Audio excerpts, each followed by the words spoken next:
Uma boa noite, meus irmãos. Muita paz para todos. Vamos dar início a mais um estudo do Evangelho segundo o Espiritismo.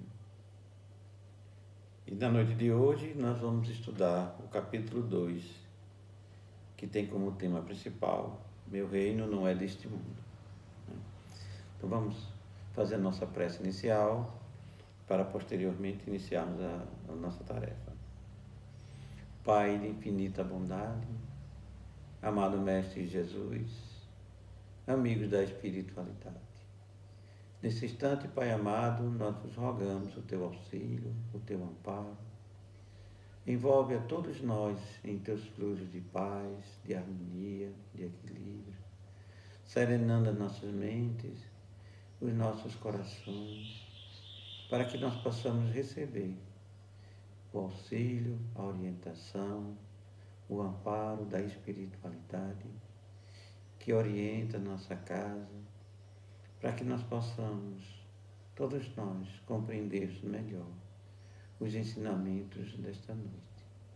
Que a tua luz, que a tua paz nos envolva e nos ampare durante todo o estudo. Que assim seja. Então, esse capítulo 2, que trata de meu reino não é deste mundo, ele tem a passagem do Evangelho, de João, e o primeiro ponto, a vida futura. Então nós vamos ler o Evangelho, depois analisarmos junto com vocês. E tornou, pois, a entrar Pilatos no pretório, e chamou a Jesus e disse-lhe: Tu és o rei dos judeus? Respondeu-lhe Jesus: O meu reino não é deste mundo. Se o meu reino fosse deste mundo, certo que os meus ministros haviam de pelejar para que eu não fosse entregue aos judeus. Mas, por agora, o meu reino não é daqui. Disse-lhe então Pilatos: Logo, tu és rei. Respondeu Jesus: Tu o dizes, que eu sou o rei. Eu não nasci, nem vi a este mundo, senão para dar testemunho da verdade. Todo aquele que é da verdade ouve a minha voz. João, capítulo 18, versículos 33 a 37. Então, essa passagem do Evangelho mostra um momento em que Jesus foi preso e estava sendo julgado por Pilatos, pois os fariseus não quiseram fazer o julgamento e dando assim a responsabilidade aos romanos para que pudesse condenar e eles ficassem isentos, da responsabilidade. Só que aqui nós temos coisas interessantes.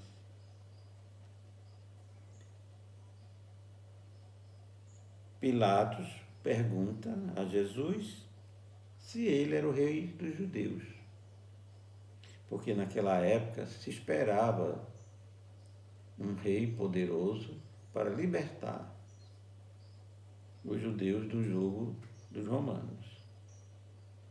E Jesus dá uma resposta maravilhosa: O meu reino não é deste mundo. E se o meu reino fosse desse mundo, os ministros dele iriam atuar para que ele não fosse entregue aos judeus. Mas continua: Mas por agora meu reino não é daqui. Então, aí Jesus alerta que no momento, naquela época, o reino de Deus ainda não estava implantado na terra. Mas quando Pilatos insiste, logo tu és rei? Pergunta novamente, né? Aí Jesus foi bem objetivo, dizendo, tu que dizes que eu sou rei. E dá a sua verdadeira missão, que ele diz, eu não nasci nem vim ao mundo, senão para dar testemunho da verdade. E todo aquele que é da verdade ouve a minha voz. Então, nesses ensinamentos, Jesus quis mostrar a Pilatos a verdadeira missão de Jesus naquele momento, aqui no mundo, que era para dar testemunho da verdade. E acrescentava que todas aquelas pessoas que gostavam da verdade, que tinham a verdade como objetivos de sinceridade, ouvia os ensinamentos de Jesus, ouvia a sua voz. Então ele fala, nesse momento, que o reino de Deus, ou o reino de Jesus, não era do mundo, porque naquela época o que tínhamos ainda era um atraso muito grande e muita maldade. E aí vemos o que a doutrina vem explicar sobre essa passagem, né? A vida futura. Por essas palavras, Jesus se refere claramente à vida futura, que ele apresenta em todas as circunstâncias como o fim a que se destina a humanidade. E como devendo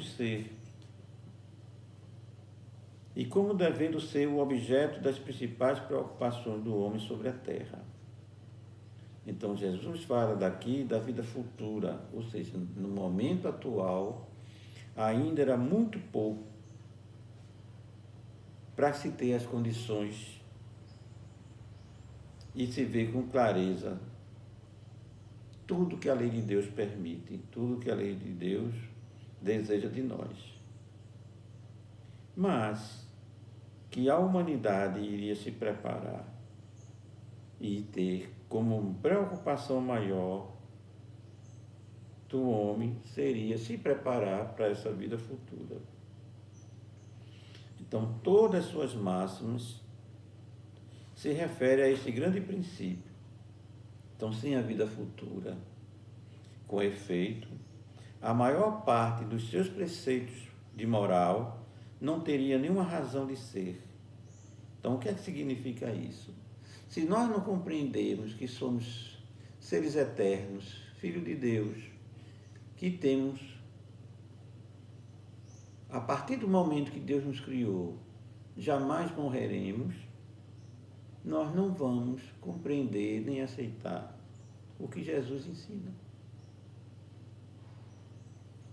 Então, a partir do momento em que a gente tem essa compreensão, aí sim,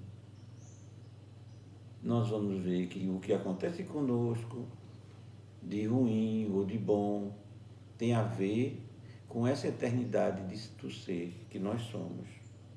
Então, todas as suas máximas referem a este princípio. Então, sem a vida futura, com efeito, a maior parte dos preceitos morais não teria razão de ser.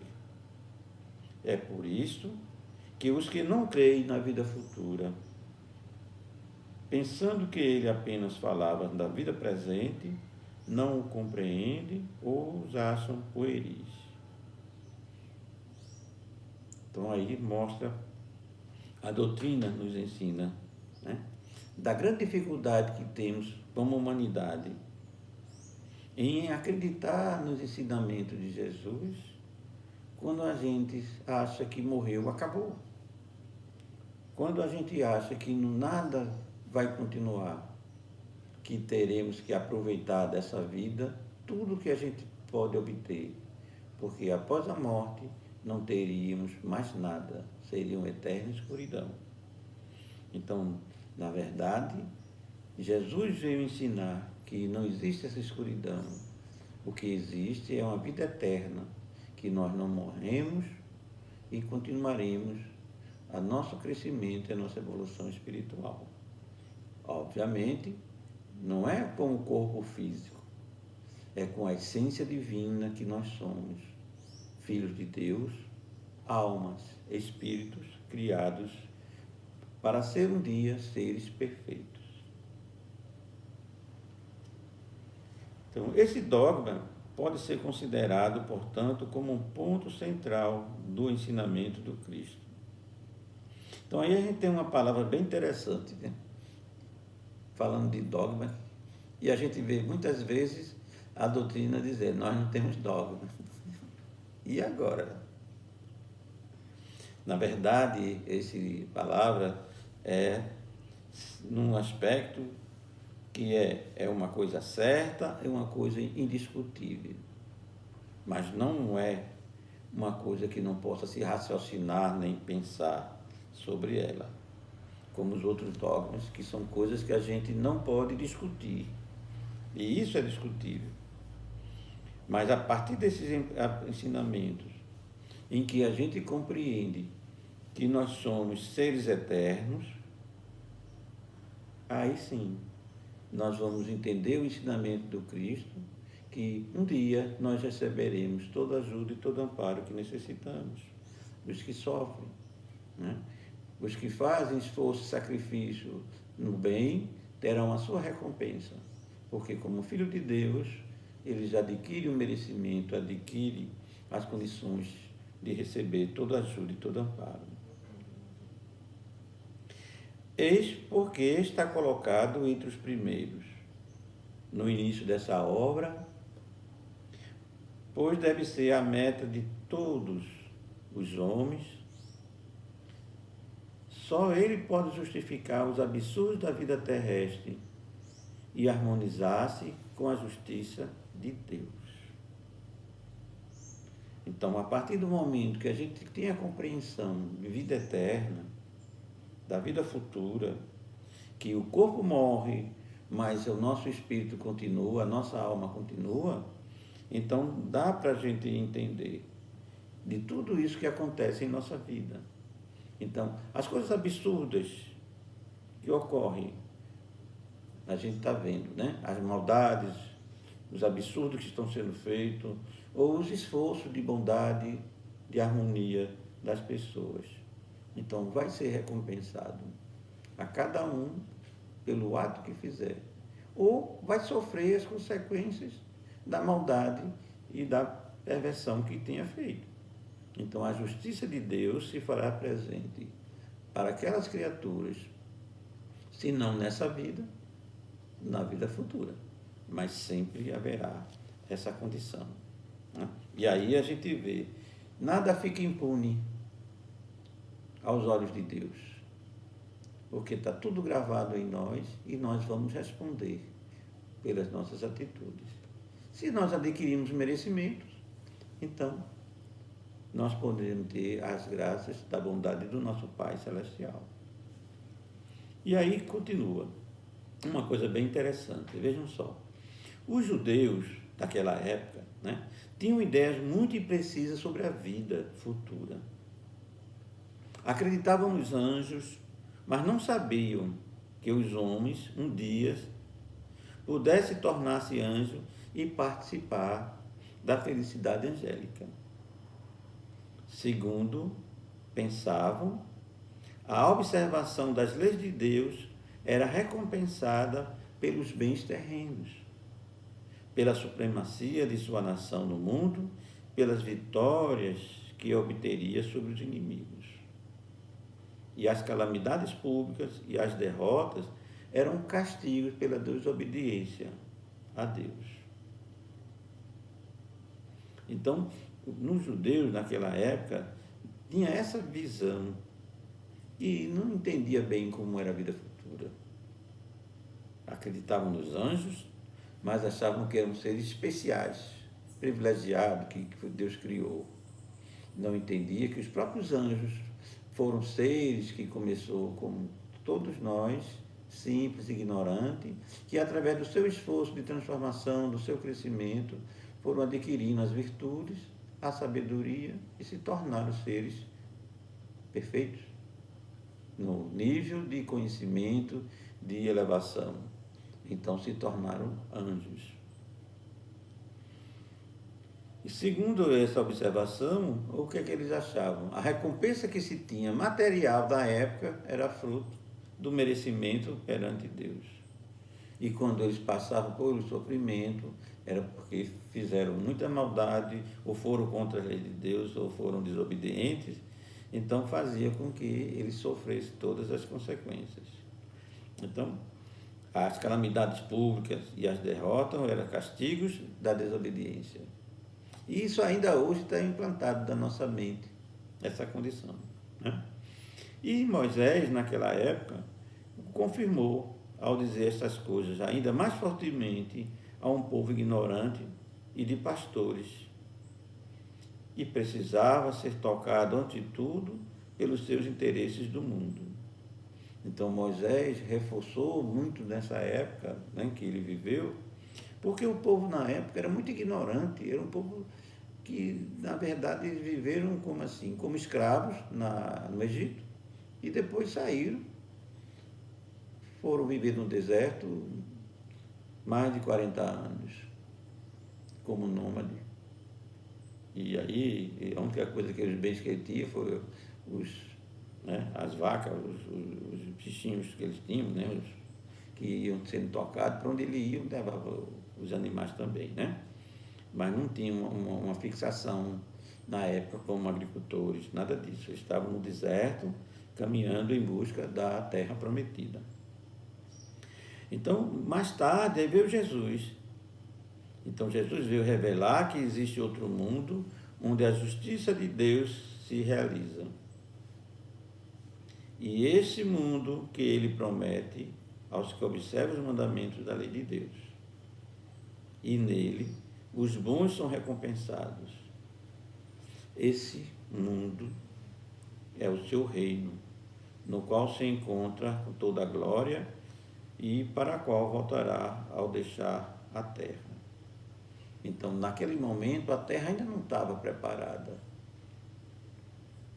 Então, Jesus iria voltar para o seu ambiente evoluído e aguardar que a terra conseguisse se transformar. Mas ele deu a luz necessária para que houvesse esse conhecimento, esse entendimento de que a justiça de Deus vai se realizar, né, nesse mundo que ele chamou de reino de Deus. Aí continua, Jesus, entretanto, conformando o seu ensinamento ao estado dos homens da época, evitou-lhes dar o esclarecimento completo, que os deslumbrariam em vez de iluminar, porque eles não o teriam compreendido. Ele se limitou a colocar, de certo modo, a vida futura como um princípio, uma lei da natureza, a qual ninguém pode escapar.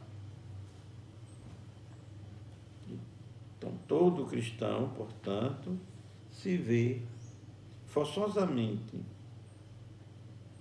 na vida futura, mas a ideia de muitos fazem dela é vaga, é incompleta, e isso, por isso mesmo, falsa em muitos pontos. Para um grande número, é apenas uma crença, sem nenhuma certeza decisiva, e daí as dúvidas e até mesmo a incredulidade. Então, veja só, na época de Jesus, aí já houve um esforço maior em compreensão, porque o povo já tinha avançado um pouco mais, mas ainda não tinha todo o conhecimento. Então, Jesus deu uns deslumbres, alguns ensinamentos, para que aquelas pessoas que tivessem ouvidos de ouvir, pudessem ouvir e compreender e aceitar. Mas ele não foi tão claro como o Espiritismo é hoje, em ensinar melhor sobre a vida eterna, porque o povo da época ainda não estava preparado para compreender. Se ele ensinasse as mesmas coisas que hoje nós sabemos através do Espiritismo, Ao invés de aprender alguma coisa, as pessoas iam achar que era fantasia e não iria ter nenhum aprendizado, né? Então chegou o momento atual em que nós temos o Espiritismo. Então, no Espiritismo, veio completar, neste ponto, como em muitos outros ensinamentos do Cristo, quando os homens se mostram maduros para compreender a verdade. Então, demorou muito tempo para chegar ao Espiritismo. Veja, houve o tempo em que teve Moisés, quase 2000 anos depois, aí veio Jesus, e agora, 1800 anos, veio o Espiritismo. Então, era necessário que houvesse uma evolução do conhecimento humano, uma compreensão das coisas, do entendimento, para que pudesse a humanidade ter uma aceitação mais clara sobre isso. E, nesse momento, é que o Espiritismo vem e vem esclarecer os ensinamentos de Jesus, ensinando, esclarecendo e ajudando também em outros campos de informações que faz com que a gente possa compreender a verdade. Então, com o Espiritismo, a vida futura não é mais um simples artigo de fé ou uma simples hipótese. Então, a vida futura é uma realidade. É uma realidade material provada pelos fatos, porque são as testemunhas oculares que a descrevem em todas as suas faces e peripécias, de tal maneira que não somente a dúvida não é mais possível, como a inteligência mais vulgar pode fazer uma ideia dos seus mais variados aspectos, da mesma forma que imaginaria um país do qual se lê uma descrição detalhada. Então é interessante essa parte que Kardec fala nesses esclarecimentos. Ou seja, o Espiritismo não é mais, quando fala da vida futura, um simples artigo de fé ou uma simples hipótese. Então o Espiritismo vem mostrar isso através da resposta dada pelos Espíritos, aqueles seres que já desencarnaram, que vêm nos relatar como é que está lá nesse novo mundo, as situações que eles se encontram, o próprio ambiente onde vivem, ou os sofrimentos que eles passam, ou as alegrias dos reencontros de que eles têm com os seus parentes, os seus amigos, os seus familiares. Então, hoje, a doutrina já mostra isso. E, através dos médios, nós ouvimos, e muitas vezes são escritos também, através da psicografia, né, em que os médios relatam as comunicações espirituais, em que mostra o que foi que ocorreu com cada um daquele ser. Então, quando se diz, ninguém veio de lá para dar uma explicação, para me dizer, já veio e muito, tá certo? E quantas pessoas não tem nas suas próprias famílias, pessoas com mediunidade, que fazem os seus relatos, os seus ensinamentos, dão as suas orientações, comprovando isso. Então, está uma coisa que está abundante no mundo, tanto no Brasil como nos outros países. Nós temos uma quantidade imensa de pessoas que os espíritos se comunicam através dele, dando os ensinamentos de como é essa vida futura. Então, hoje a gente não precisa mais temer. E tem relatos claros e precisos. Temos vários livros que falam sobre isso, onde as pesquisas científicas comprovaram, né, que realmente aqueles seres já viveram na Terra e relatam. Tem um filme bem interessante que nós até passamos na nossa casa, que foi sobre uma menina, né, em que ela lembrava da sua vida passada.